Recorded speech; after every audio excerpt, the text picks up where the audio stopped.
Imagina que el universo se cansa de nosotros. Aprieta el botón de reinicio de la Tierra y la vida tiene que volver a evolucionar desde cero. ¿Qué pasaría? ¿Volveríamos a nacer? ¿Existirían los perros, los gorilas? ¡Pau!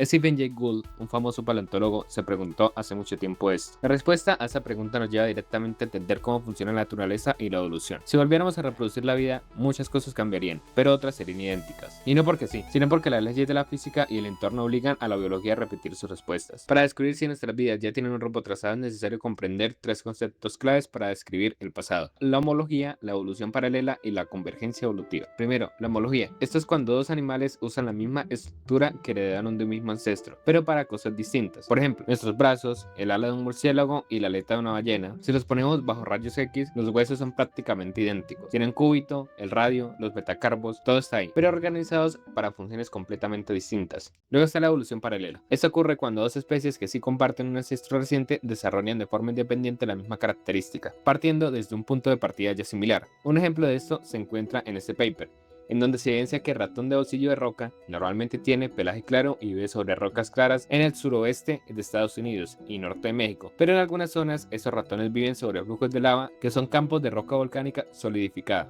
de color negro, que quedaron en erupciones antiguas, y en esas zonas los ratones son negros. ¿Negros? ¿Por qué? Porque si eres un ratón blanco en suelo negro, viene un halcón y te come.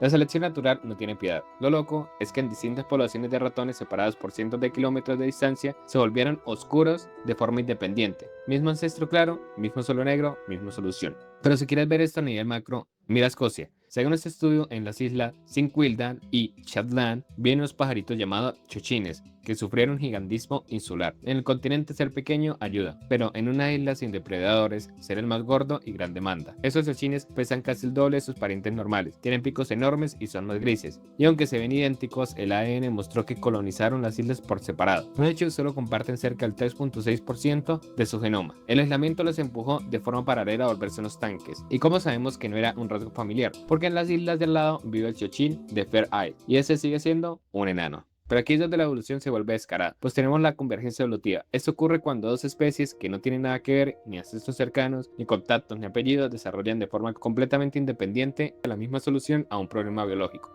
El ejemplo definitivo: nuestros ojos y los del pulpo. El pariente más cercano a un pulpo es una babosa de jardín. Nosotros somos vertebrados, llevamos millones de años separados y aún así ambos diseñamos un ojo con córnea, cristalino, retina y capacidad para enfocar. O mira el océano. Los delfines y los ictiosaurios están separados por una brecha temporal inmensa, pero unidos por el mismo destino. Hace millones de años los ancestros terrestres del ictiosaurio abandonaron la tierra firme para regresar al océano, iniciando una transición que transformaría por completo a esos reptiles. Mucho tiempo después, el linaje de los delfines, nacido de mamíferos terrestres cuadrúpedos, repitió exactamente la misma hazaña. Si comparas sus esqueletos, el diseño es idéntico: cuerpo de torpedo, aleta dorsal y patas vueltas paletas. La física del agua es tan estricta que para ser rápido ahí dentro solo hay un código de diseño posible. No hay más opciones. Y no solo por fuera, a veces la naturaleza repite el código a nivel molecular, directo en el ADN. Los murciélagos y los delfines usan la ecolocalización para cazar en la oscuridad, lanzando clics de sonido y mapeando el entorno con el eco. Cuando los genetistas revisaron su código, descubrieron que ambos modificaron exactamente el mismo gen,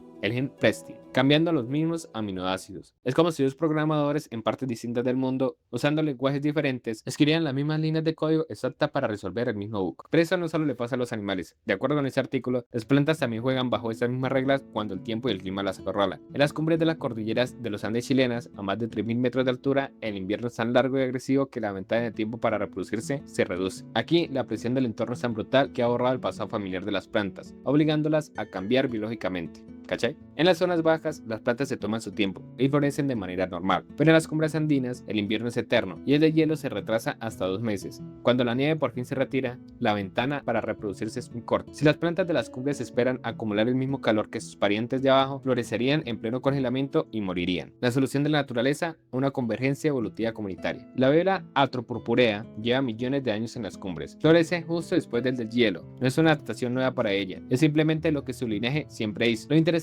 es que las plantas de otros linajes completamente distintos, como la Nototrique compacta, la Nasavia lagaskei o el Oreastrum lycopoidioides, Al colonizar esas alturas, terminaron adoptando exactamente las mismas estrategias, modificando sus requerimientos térmicos para activarse con el más mínimo rayo del sol, no porque la copiaran, sino porque el ambiente no les dejó otra opción. La presión del clima andino es tan fuerte que obliga a las especies de las familias completamente distintas a adoptar las mismísimas estrategias de floración rápida, pero no necesariamente se debe estar en el mismo lugar para desarrollar adaptaciones similares. De acuerdo con este estudio, las avispas de las agallas de la tribu Cynippini, las cuales son unos parásitos diminutos que secuestran y reprograman el cuerpo de los árboles, inyectando un cóctel químico que altera el ADN de la planta y la obliga a fabricar una estructura normal llamada agalla, que parece una pequeña esfera vegetal dura. Ahí dentro crece su larva, protegida y comiéndose el árbol.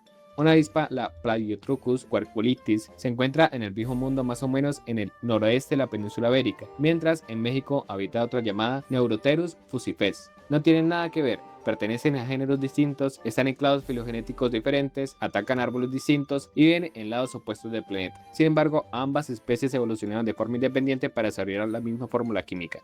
Diferentes linajes, diferentes robles, pero exactamente la misma solución. Por otro lado, debido al aislamiento geográfico de Australia, los marsupiales, los animales con bolsa, como los koalas o los canguros, tuvieron que encargarse de los trabajos de la naturaleza, ya que no habían animales placentarios grandes como los lobos o los felinos, por lo que el lobo de Tasmania tomó este lugar. Y si ponemos su cráneo al lado de un lobo gris normal, notaremos que son prácticamente idénticos. Mismo hocico, misma cresta, misma mordida brutal. Pero están separados por 160 millones de años de evolución, uno es primo del canguro y el otro es un cánido. Pero el lobo de Tasmania lo tenía dificilísimo. Para parecerse un lobo, de acuerdo con este paper, los marsupiales nacen siendo un embrión diminuto, ciego y rosado. Tienen que arrastrarse a la bolsa de la madre y succionar la leche de inmediato, lo que los obliga a desarrollar los huesos de la boca súper rápido. Eso es un candado genético que le impide estirar el cráneo en el futuro. ¿Cómo rompió ese candado el lobo de Tasmania? Dejó intacta la zona de la boca para poder seguir tomando leche al nacer, pero le dio total libertad evolutiva al resto de la cara, usando las mismas instrucciones moleculares que un lobo con placenta para diseñar una cara de asesino alfa. Lo más triste de esta obra maestra de la convergencia es que hoy ya no la podemos ver. El lobo de Tasmania está oficialmente extinto, pues a la llegada de los colonos europeos les dieron espejos y sellaron su oro.